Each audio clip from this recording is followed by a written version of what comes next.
mgombea wa wakilishi kasema ilikuwa watu wanatembea hapa. Sasa hivi tukasema tutajenga barabara katika kisiwa chote hichi. Ilikuwa kuna njia tatu za kujenga barabara. Aidha tujenge za lami, au tujenge za vitofali, au tujenge za zege. Wakatuambia wataalamu kwamba za lami zitakuwa tabu kwa sababu lami kuisafirisha kutoka kule mpaka hapa itakuwa mishaganda. Kabaki njia mbili, aidha vitofali au zege. Wakaanza kuweka vitofali, nikasema sisi haturidhiki na vitofali, tunataka za zege. Tumeshamwambia mkandarasi, ameagiza vifaa vinakuja, tujenge barabara za zege. Kisiwa kizima hichi kitakuwa kina barabara za zege.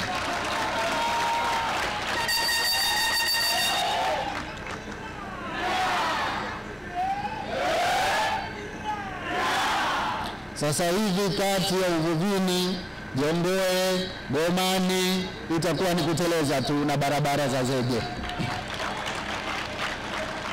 Ndugu zangu, kuna swala la gati.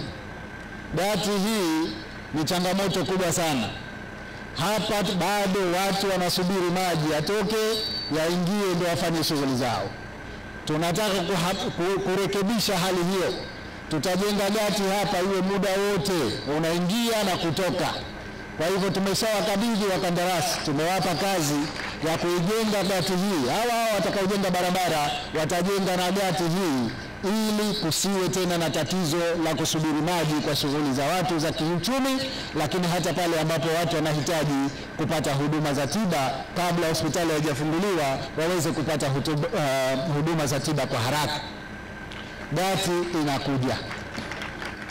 Kabla ya kuleta hiyo gari tulikuwa tunapata shida sana.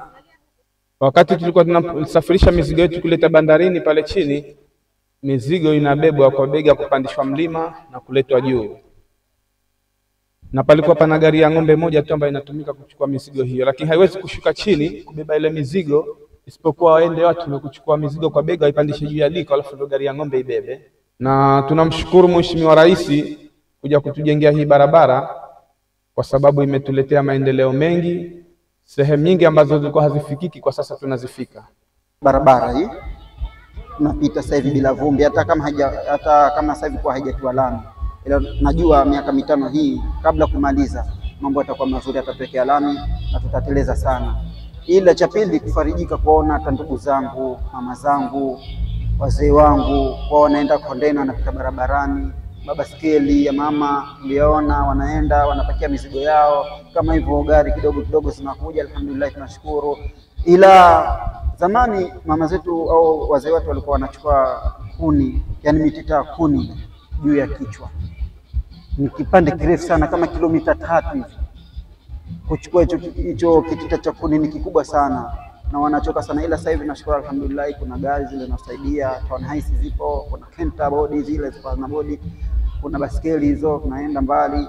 Nachukua ila cha kuongeza chengine ni kumwombea dua afanye makubwa kuliko haya. Na nafarijika sana na maendeleo mengi ninayoona kuwa kufika Mkokotoni tu mimi napata usafiri kwa haraka kwa sababu ya boti alizotoa zile ndogo. Naona japo kwa nyingine zimechukuliwa kwenda kuvuiwa, wazee wanavuia, lakini nyingine tunachukuliwa kama abiria, tunachukua abiria. Nafarijika kupata usafiri wa haraka haraka, tofauti na zamani unakaa Mkokotoni unasubiria usafiri ndani ya lisali moja, lakini sasa hivi ukifika tu sekunde 2 nyingi unaondoka unakuja zako.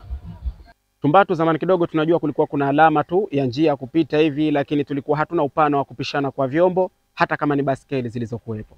Kwa sasa tumeona maendeleo. Tuna magari, tunapanda, tunaenjoy, tunaenda sehemu ambazo tunazitaka sisi, tunafika sehemu ambazo tulikuwa hatufiki. Namuomba Mwenyezi Mungu awape ulinzi kwanza mchana, usiku. Awalinde na majini na binadamu wenye hasadi ili muendelee kuwepo. Na sisemi miaka 5 wala 10. Allah awajalie kama kuna uwezekano wa kupata yote mtuendeshe mpaka kufa kwenu. Nyinyi mtuendeshe kwa sababu mna uwezekano wa kutubadili sisi zaidi hapa mshapotubadili. Kana tenda raha. Maana kwa sababu ukishatujisia barabara.